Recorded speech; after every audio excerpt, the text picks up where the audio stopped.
mismo sa pag-recant nitong si Orly Gutesa. Marami ho kasing nag-aalala kung paano ito makakaapekto doon po sa issue po ng flood control anomaly. Alam mo, ang retraction, retraction ito ni Orly Gutesa, it is looked upon with disfavor by courts. Ibig sabihin, hindi po yan otomatiko na inaprubahan or ikinoconsider kaagad ng korte.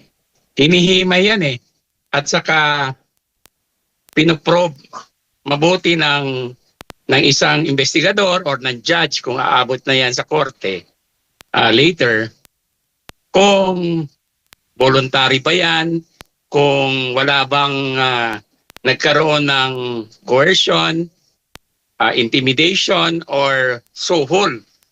Because in this particular case, very controversial itong retraction ni Orly Gutesa at ng ibang mga dating sundalo. So sa tingin ko, hindi ito makakaapekto doon sa kaso sa Office of the Ombudsman. Sinabi na rin ng spokesman ng Ombudsman na meron silang pantapat dito. 28 other witnesses are ready. So, to me, it's insignificant. At baka si Orly Gutesa pa ang malalagay dito sa alanganin dahil pwede siyang sampahan ng perjury ng Ombudsman aside from other charges like obstruction of justice. Kasi remember, yung kanyang testimonya, ibinigay ito sa Senate Blue Ribbon Committee. So hindi po ito ordinaryong usapin at ordinaryong investigasyon. This was broadcast live and lahat ng Pilipino na nanonood ng panahong yon ay nakita na voluntary at mukhang wala namang pressure or undue influence kay Orly Gutesa para sabihin yung kanyang sinabi tungkol sa mali-malitang kickbacks or yung mali-malitang dineliver nilang pera sa iba't ibang personalidad di umano. Opo. So ibig sabihin, attorney, hindi pa ho patay o hindi pa basura yung kaso laban po kay Martin Romualdez at kay Zaldico na kung saan yung unang nabanggit itong si Orly Gutesa sa pagsisiwalat nga ng mga mali-malitang pera kaugnay nga dito sa flood control.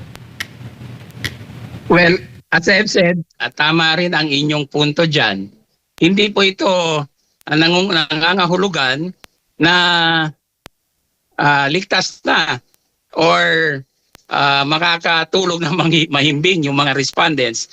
But of course, we always respect due process. No? May justice be served in this particular investigation dahil malaki ito. At if I remember it right, this is one of the biggest, no? If not the biggest in recent history. So lahat tayo ay nag-hope at we are really in bated breath and praying na ito ay aabot sa katotohanan. Kasi more than the retraction, ang atin dito ay gusto natin malaman kung ano talaga ang katotohanan dito. Dahil as we suffer from the floods, may mga personalidad na mukhang relax kasi may mga public funds involved na billion, if not trillion, na nawala sa ating kabanang bayan. So ito ang ating tinitingnan. The damage has to be repaired and the money allegedly stolen has to be recovered. So hindi po ito ordinaryong issue na basta-basta na lang natin kalimutan o mag-move on.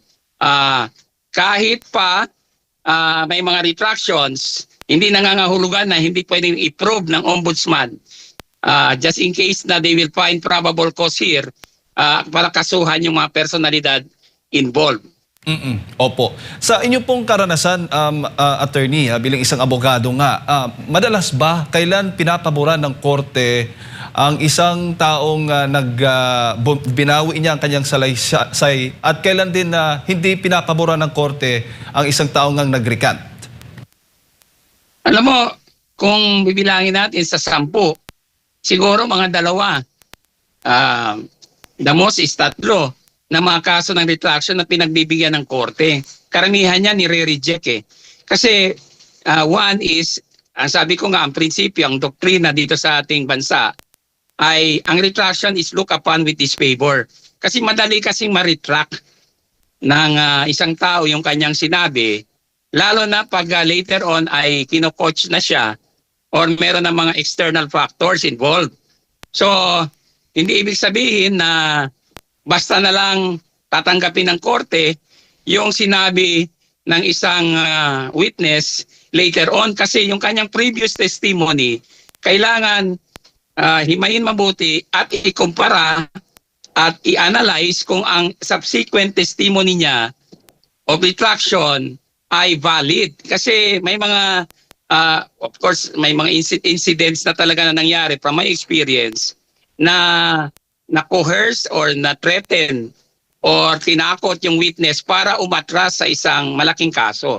So nangyayari ito at alam ito ng ating husgado, kaya nga ang ating mahal na Korte Suprema at ay nag-lay down ng doktrina or prinsipyo na retraction is looked upon with disfavor by courts. Yan po. Opo. So malinaw na tinatanggap lamang ng korte ang isang recantation o yung pagbawi ng salaysay ng isang testigo kapag hindi po siya tinatakot. Dapat wala pong mga external factors na naka-impluwensya sa kanyang naging desisyon. Yun po, attorney. Dapat satisfied po ang investigador or ang korte na hindi po ito produkto ng isang undue influence, threats, intimidation, or baka nabayaran siya o nasuhulan. Kasi otherwise, it will be a mockery of justice eh. Paano tayo aabot sa katotohanan at magpataw ng hustisya kung ganito lagi? So, ang korte natin is very careful and cautious pagdating sa mga retraction. As a rule, hindi po tinatanggap ang retraction. Opo. Pero sa inyo pong personal na opinion, attorney, ito hong mga nangyari sa kaso ni Orly Gutesa, sa tingin ho ninyo, may pressure po sa kanyang parte? Well, may lumabas na video, di ba? Wherein alleged communication between him and his wife. Klaro po yun. So if we will take that as coming from him and his wife, at yung komunikasyon na yon ay ma-authenticate as valid and coming from the two, then that also proves na walang kinalaman sina Senador Marcoleta at dating Congressman Defensor sa sinasabi ngayon ni Orly Gutesa na siya ay inimpluwensyahan ng dalawa. Sa aking palagay, malabo yung influence angle na sinasabi ni Orly eh. Sa tingin ko, meron talagang mga hidden hands behind him na nagdidikta sa kanya at ito ay naalarma dito ang ombudsman, causing them to issue a statement, a very strong statement laban dito sa retraction, hindi lang ni Orly Gutesa but also of the 4 other former soldiers. Opo. Pero sa tingin ninyo, attorney, ay madali o matatagalan pa ba yung pagsasampa ng kaso laban dito kay dating Speaker Martin Romualdez? Sa tingin ko malapit na kasi halos joint na ang issues with minor details na lang siguro ang tinitingnan ng Office of the Ombudsman kasi nag-file na rin, ang alam natin based sa mga media reports, nag-file na rin ng sagot or answer ang mga respondents dito, including former Speaker Martin Romualdez. So sa tingin ko, hindi na ito magtatagal. Anytime the Office of the Ombudsman may come up with its findings kung meron bang probable cause to indict the respondents dito sa kaso ng flood control. At kung makakasuhan man, possible din ho ba ay makakapagpiyansa rin at later on ay makakalaya? Depende yan kung ano yung charges. Kasi kung plunder, alam naman natin non-bailable. Tapos kung graft and corruption, bailable yan. Depende po kung ano yung rekomendasyon ng Office of the Ombudsman. Kasi after the resolution, meron pa yung karapatan naman ang respondents to file their motion for reconsideration at questioning yung resolution if sa tingin nila ay hindi tama, no, sa kanilang assessment. Well, the respondents are represented by many lawyers. Magagaling yung mga abogado ng respondents. But in this particular case, very significant itong kaso na ito kasi this will also affect yung mga pending cases at saka yung mga asunto relating to the flood control controversy. At kahit na nag-recant itong si Orly Gutesa, may iba pang mga dating sundalo, mga dating bodyguards po ni Zaldico ang tumistigo. At sa tingin ho ninyo, matibay pa rin ho yun, na hindi ho naka-apekto yung naging pag-recant ni Orly Gutesa doon naman sa mga testimonya nitong mga itinuturing nating Brave 18 o Brave 14. Actually, meron pang Brave 14 plus 4 eh. Diba? So, may 4 na hindi pa nag-execute ng affidavit. So, kung lalabas sila at mag-execute ng affidavit at isasabit sa Office of the Ombudsman, baka hindi lang 28 yung sinasabi ng Office of the Ombudsman na other witnesses. But one thing is clear, ang hinahanap ng taong bayan dito ay hustisya. More than the personalities involved. Ang nakataya dito ang ating kredibilidad bilang bansa that our country is capable of exacting justice at dapat ito ay magsilbing halimbawa sa ibang mga kaso kasi medyo malaki ito. This involves more than 50 billion pesos at sa tingin ko pag dito successful ang prosecution ng kaso, makakatulong ito doon sa mga pending cases against other big fish or personalities at high profile na mga investigasyon. Opo. Bago ko lang ipasa kay Partner Admar, sa tingin ho ninyo ngayon kasi laging naaalala itong flood control anomaly dahil sa mga pagbabaha na nararanasan natin dahil dulot nga ng mga sunod-sunod na pag-ulan dito sa Luzon, particular sa Metro Manila. Sa tingin po ninyo, dapat ipagpatuloy ng Senate Blue Ribbon Committee o ibigay na lang sa Ombudsman? Sila na lang bahala pong mag-imbestiga dito sa anomalya sa flood control projects. Alam mo, sa dami ng personalities involved at sa laki ng pera na wala sa ating kaban at dahil na rin sa demand ng ating publiko na malaman nila ang katotohanan. Sa tingin ko, the investigation should not be limited sa Ombudsman. Dapat tumulong talaga ang Senado kasi nauna naman ang Senate Blue Ribbon Committee dito. Kasi nagkakaroon ng suspicion ng pagtatakpan ng asuntong ito, ng isyong ito, kung ang Senado ay bigla na lang magsasara ng kanilang investigasyon. Why not continue it independent of the investigation being done by the Office of the Ombudsman? Wala namang problema doon. At saka para mawala yung agam-agam, yung suspecha ng maraming Pilipino na nakakaroon ng pagtatakpan or obstruction dito on the part of the Senate. I'm not saying that all the senators are doing that. There may be some personalities in the Senate that appear to be trying to, outmaneuver itong investigasyon na ito at saka gumagawa ng mga issue para pagtakpan ito at hindi sila matamaan.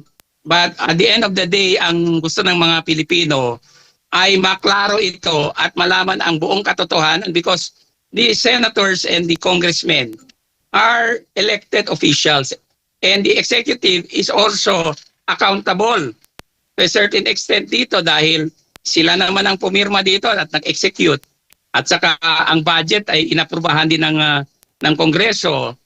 So this is a dual responsibility ng executive at legislative branches. Kaya dapat i-continue. Ang panawagan ko nga the past several weeks ay dapat while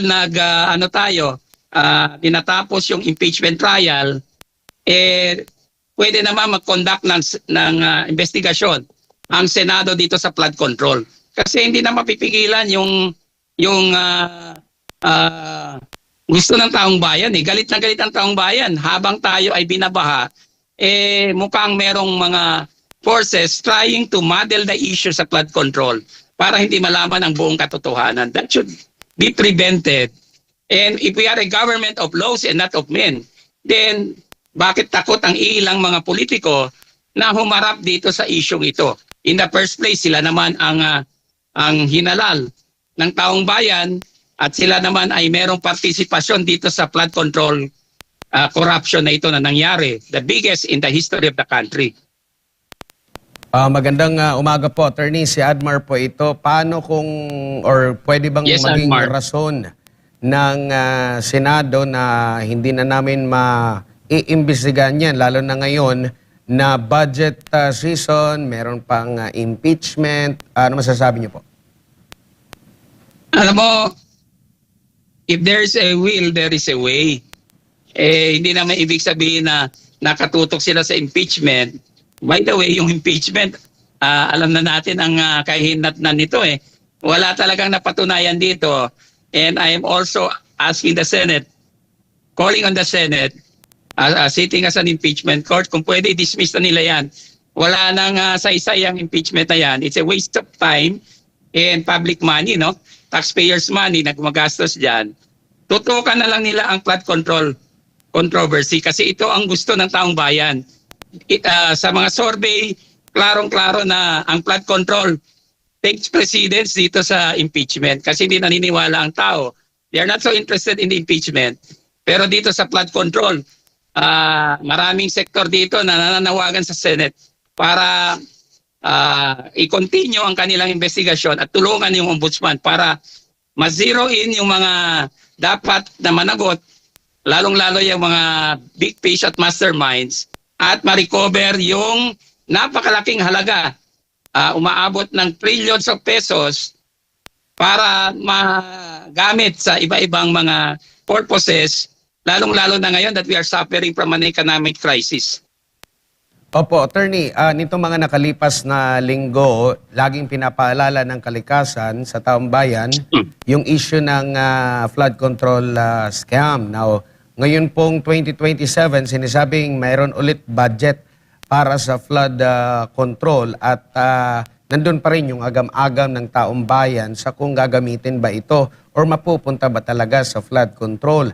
Now, ngayon, merong mga at least 3 gaaba na kinikwestiyon dyan po sa Korte Suprema na hanggang ngayon ay patuloy pang dinideliberate ng Korte Suprema. Sa tingin nyo po, napapanahon na para maglabas na rin talaga ng desisyon ang Korte Suprema ukol dito, lalo na't naghihimay po ngayon ang Kongreso sa budget para sa susunod na taon. Well, alam mo, yung mga kaso sa Supreme Court, no, nagkaroon dyan ng mga oral arguments. And in fairness to the Supreme Court, ginawa naman niya ang kanyang tungkulin. But as to the expected date that the decision will be rendered or resolutions dito sa mga pending na mga kaso sa Korte Suprema, hindi natin alam yan because the court has its own time. Pero ang dalangin natin is that mabilis ang pag-resolve nito para makakatulong sa ating paghanap ng hustisya. At dapat wag na muna mag-allocate o mag-appropriate ng pondo para sa flood control. Hindi pa nga natatapos yung unang problema natin kung saan napunta yung more than 1 trillion pesos para sa flood mitigation, magdadagdag na naman, baka manakaw lang yan. So, that's the conundrum, that's the problem that we will be facing. Imbis na nagsosolve tayo ng isang malaking problema, dinadagdagan natin ang problemang yan by appropriating additional money, tapos ang implement nila ganun klaseng kalidad ng mga flood control projects. Dapat yan yung proyekto na matagal ang study, scientifically based, at saka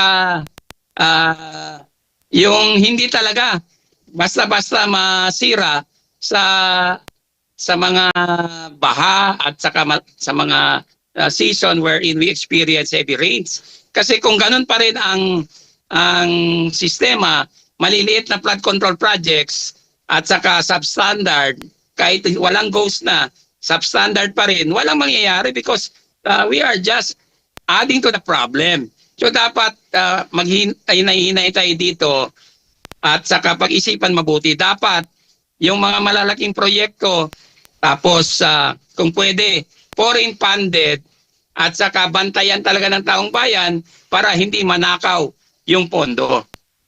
Opo, dito naman po tayo sa impeachment po, attorney. Ano po ang basa niyo po? Meron na po bang malinaw na patunay na may binulsa ang Vice Presidente sa pera ng taong bayan gaya po ng mga akusasyon ng mga kritiko sa pangalawang Pangulo?